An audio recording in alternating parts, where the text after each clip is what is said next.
Irmãos, o texto bíblico que nós vamos meditar aqui nessa manhã está em Atos dos Apóstolos, no capítulo 2, do versículo 42 ao 47. Atos dos Apóstolos, capítulo 2, do versículo 42 ao 47.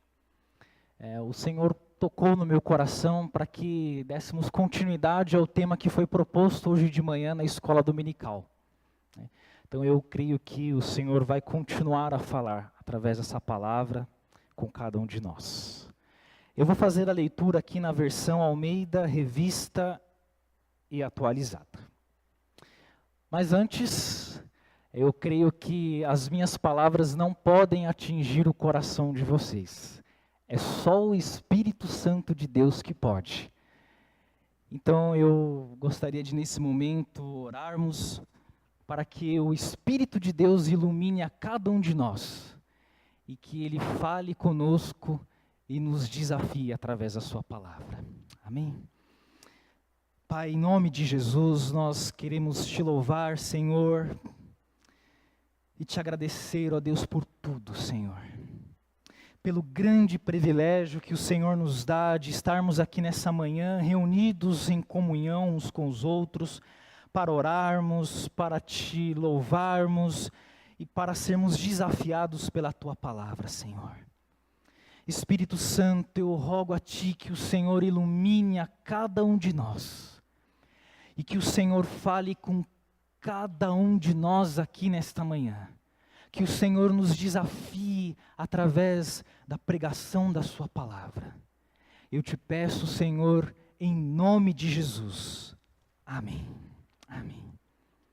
Diz assim a palavra do Senhor: e perseveravam na doutrina dos apóstolos e na comunhão, no partir do pão e nas orações.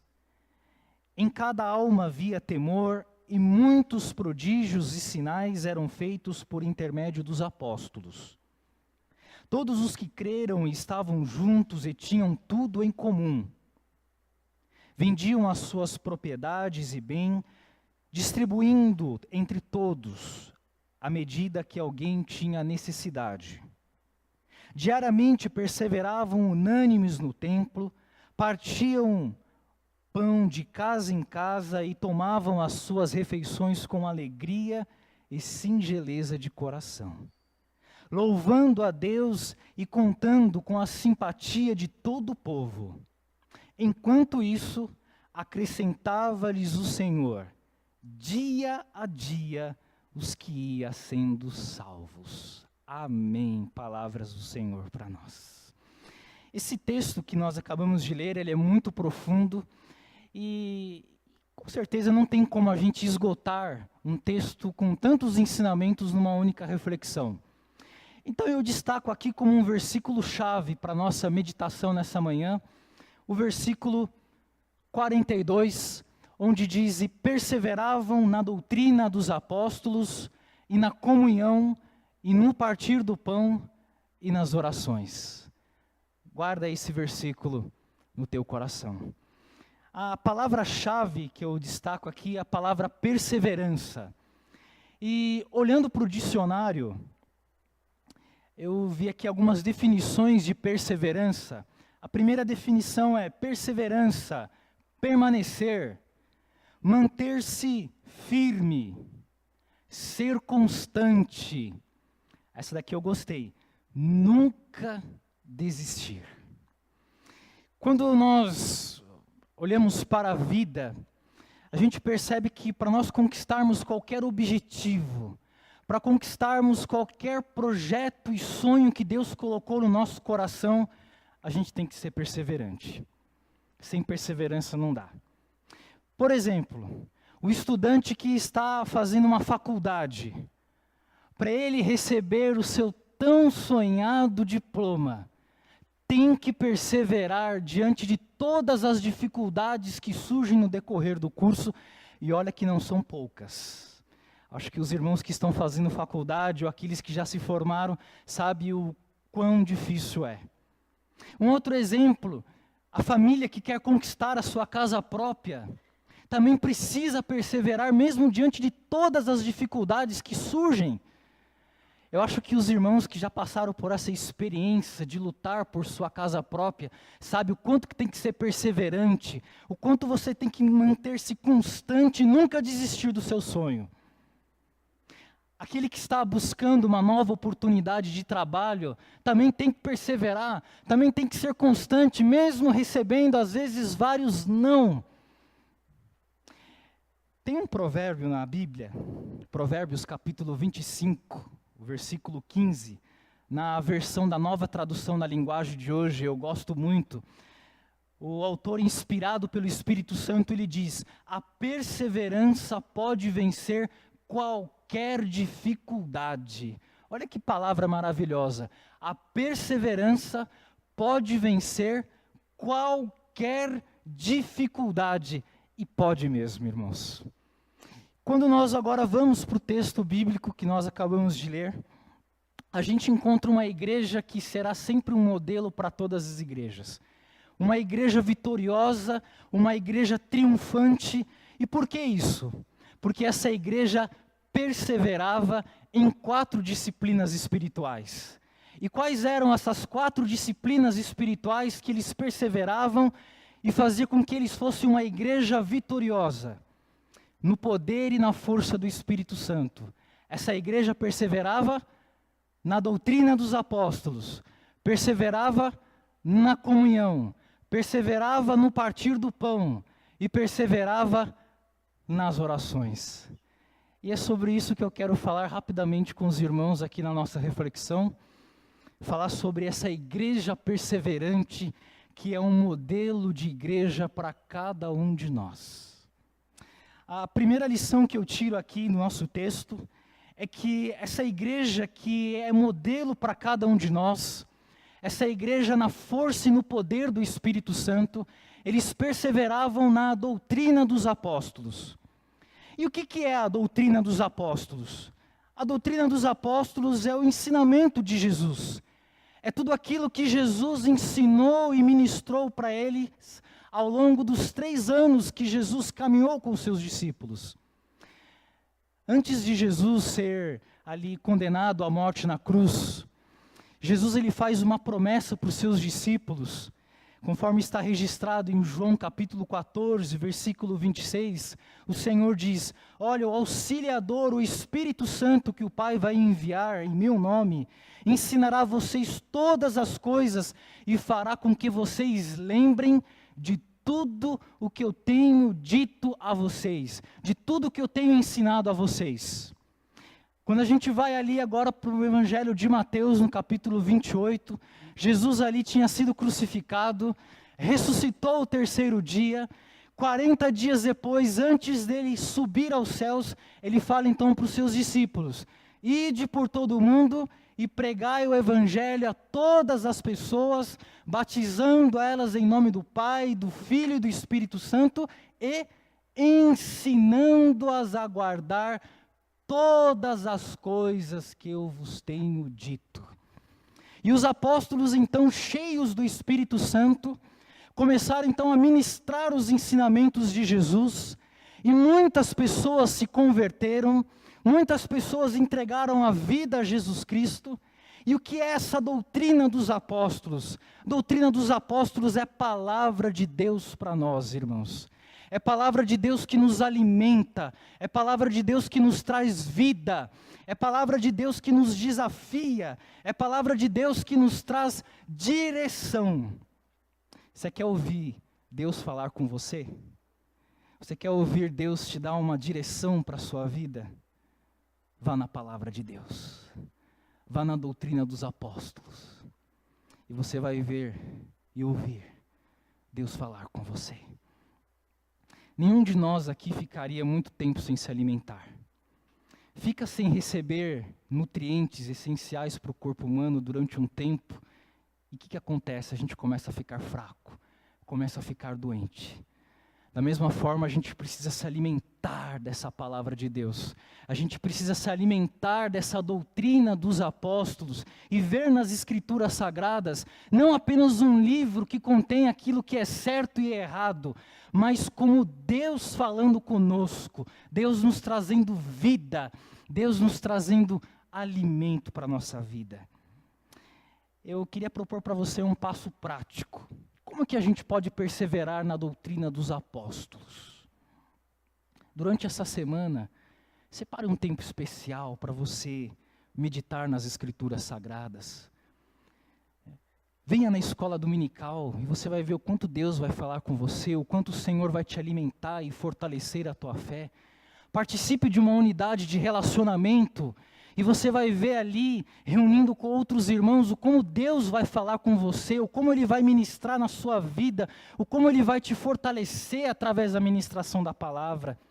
Não deixe de frequentar os cultos, porque nos cultos Deus fala conosco através das orações, Deus fala conosco através dos cânticos, Deus fala conosco através da ministração da sua palavra. Que o Espírito Santo nos fortaleça, irmãos, para que possamos perseverar.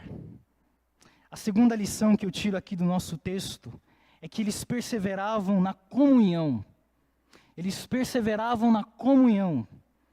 Um pastor chamado David Cornfield, ele deu uma definição interessante de comunhão, falando o seguinte: comunhão é a atitude de abrir nossas vidas para os nossos irmãos e amá-los.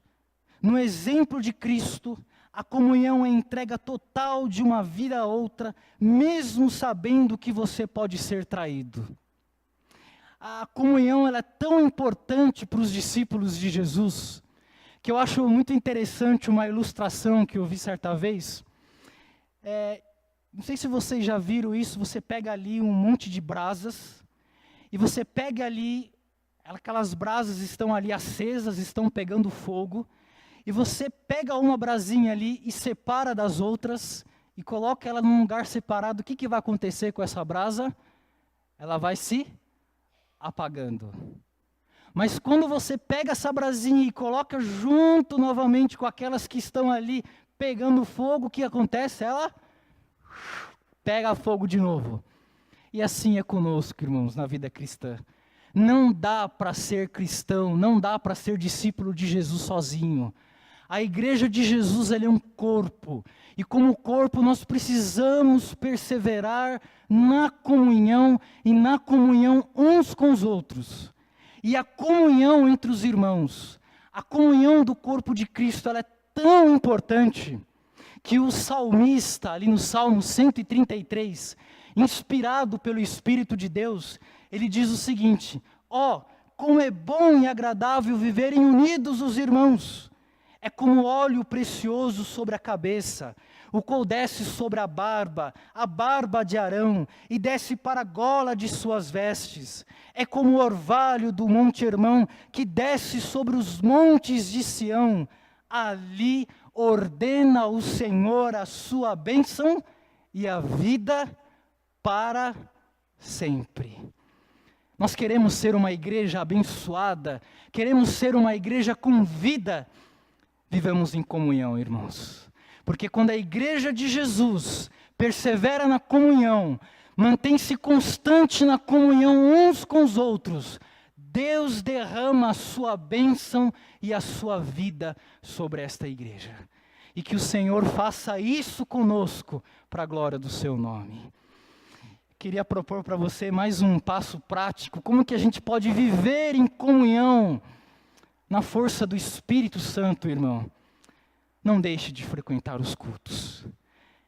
Envolva-se mais aqui nas atividades da igreja. Participe de uma unidade de relacionamento, onde a gente trabalha ali a comunhão uns com os outros. E você vai ver o quanto Deus vai te abençoar, o quanto Ele vai te trazer vida, o como Ele vai fazer grandes coisas na sua vida, quando estivermos sempre em comunhão uns com os outros. A terceira lição que eu tiro aqui do nosso texto é que eles perseveravam no partir do pão. Eles perseveravam no partir do pão. E o que é o partir do pão? O partir do pão é a ceia do Senhor. E o que é a ceia do Senhor? A ceia do Senhor não é um ritual frio, um ritual morto. A ceia do Senhor é vida. Porque quando nós participamos da ceia do Senhor, nós lembramos de tudo aquilo que Jesus Cristo fez por nós na cruz do Calvário. Mas também quando nós participamos da ceia do Senhor, nós celebramos a ressurreição de Cristo. Quando participamos da ceia do Senhor, nós celebramos a presença de Cristo entre nós. Quando nós participamos da ceia do Senhor, nós celebramos a comunhão de Cristo conosco e com cada um de nós em comunhão uns com os outros. Mas também para a igreja primitiva, o partir do pão era também o partir do pão literalmente. Não sei se os irmãos se lembram, mas no texto que nós lemos para a nossa reflexão, diz que em nenhum deles havia necessidades. Todos eles tinham o suficiente para viver com dignidade. Só que lembrando que na época de Jesus, 98% das pessoas que viviam na Palestina estavam abaixo da linha da pobreza. Repito, 98% das pessoas que viviam na Palestina na época de Jesus estavam abaixo da linha da pobreza, passavam fome, não tinham o que comer, mas na comunidade dos discípulos de Jesus era diferente. Por que era diferente? Porque o pouco que eles tinham, eles repartiam uns com os outros, de forma que entre os discípulos de Jesus não havia quem passasse fome, não havia quem passasse necessidade, porque entre eles havia generosidade. O partir do pão, a ceia do Senhor, onde eles se reuniam, mas também partiam o pão literalmente uns com os outros, abençoavam a vida de todos. E eu quero te propor aqui também um passo prático, meu irmão. Como que a gente pode perseverar no partir do pão? Que o Espírito Santo te fortaleça nessa manhã e que você possa literalmente repartir o seu pão com aquele que precisa. Que você, meu irmão, possa repartir a sua alegria com aquele que precisa. Que você possa repartir o seu afeto com aquele que precisa. Que você possa repartir a sua paixão por Cristo e a sua paixão pela vida com aquele que precisa. Porque quando a gente repartir uns com os outros essas coisas, ninguém terá mais falta de pão. Ninguém aqui na nossa comunidade terá mais falta de alegria. Ninguém mais terá falta de afeto. Ninguém terá mais falta de paixão por Cristo e pela vida. Que o Senhor, meu irmão, te fortaleça e que Ele te use para que você reparta aquilo que Deus tem dado a você. E a quarta, última lição que eu tiro aqui do nosso texto é que eles perseveravam na oração, mantinham-se constante na oração, não desistiam nunca de orar. E o que é a oração? Muitas pessoas pensam que orar é apenas você ficar, né? Senhor, eu te peço, eu te peço, eu te peço, eu te peço, amém. Não. Orar é um diálogo com Deus. Orar é você desejar mais do que tudo estar na presença do Pai. Orar é você dialogar com Deus, mas com uma oração que vem do coração. Porque Deus, Ele ouve a oração que brota aqui no mais profundo do nosso ser. O Martinho Lutero, o grande reformador, ele disse uma frase muito interessante. A oração acontece quando o nosso coração fala com Deus. Meditando no livro de Atos dos Apóstolos, e vendo essa igreja sendo perseverante na oração, eu tirei aqui algumas lições que eu gostaria de compartilhar com vocês, lições da igreja primitiva sobre o perseverar na oração.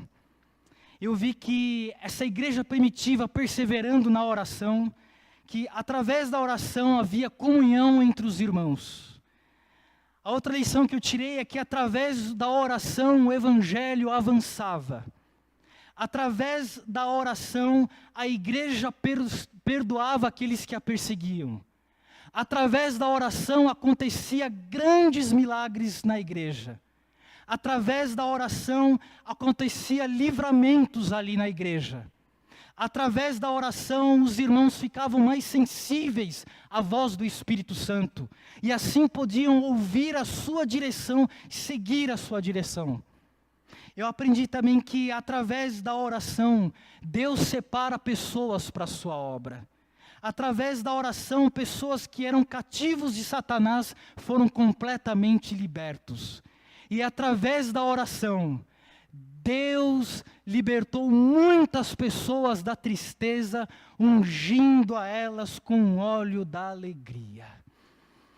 Eu vi uma frase do Martinho Lutero novamente, e ele chega a dizer, olha, ser cristão sem orar é tão impossível quanto viver sem respirar.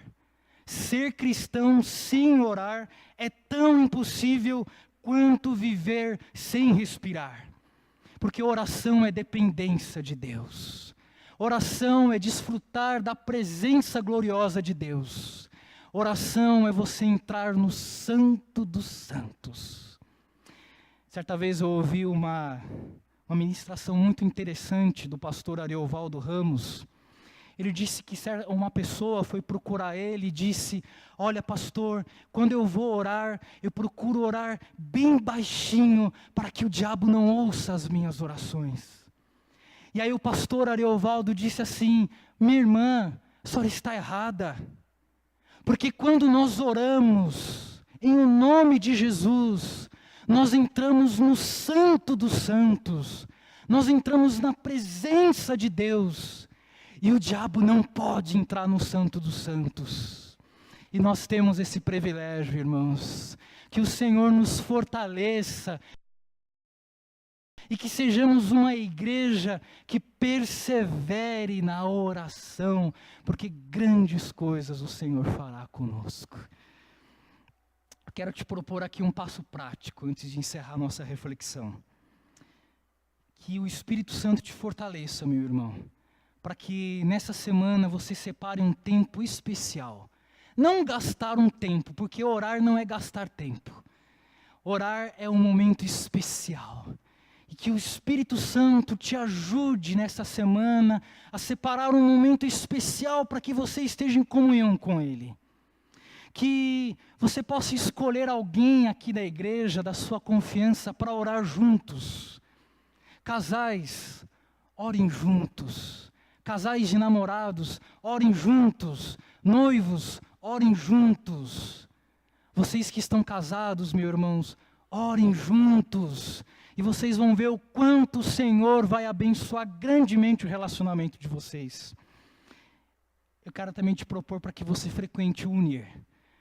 Porque na nossa unidade de relacionamento nós separamos um tempo onde podemos abrir o coração uns para os outros e orarmos uns pelos outros, e a gente sai dali fortalecido, sai dali cheio da graça de Deus.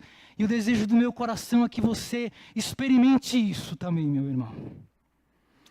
Eu quero encerrar nossa breve reflexão dizendo que a minha oração, irmão, o desejo do meu coração é que o Espírito Santo de Deus venha encher a sua vida. Que você nessa manhã seja cheio da graça e do Espírito Santo de Deus. E que Ele te fortaleça para que você possa perseverar em todos os sonhos e projetos que Deus tem colocado no teu coração para este ano de 2014. Que o Espírito de Deus te dê graça e força para que diante de todos os desafios que você tem que enfrentar, você seja perseverante, você mantenha-se constante, você não desista nunca. E a minha oração também, e o desejo do meu coração, é que a IPI do Ipiranga, que sou eu, você, que somos nós, que sejamos uma igreja cheia do Espírito Santo, que sejamos uma igreja que viva na plenitude do Espírito Santo e que confiamos acima de tudo nele, para que sejamos uma igreja perseverante, uma igreja constante na doutrina dos apóstolos, na comunhão, no partir do pão e nas orações. Porque quando a igreja persevera nessas 4 disciplinas espirituais, o Senhor faz grandes coisas no meio dela. No versículo 47 que nós lemos, diz que o resultado desta igreja ser perseverante, a cada dia o Senhor acrescentava nela aqueles que haviam de ser salvos. E que o Senhor faça isso conosco aqui nessa comunidade. Que neste ano de 2014, possamos ver muitas pessoas chegando aqui. Muitas pessoas entregando a vida a Jesus Cristo. Muitas pessoas sendo libertas do poder do pecado. Muitas pessoas tendo a sua vida transformada. Através desta comunidade, cheia da graça e cheia do Espírito Santo. E a minha oração aqui é: faz isso conosco, Senhor. Faz isso conosco, Senhor.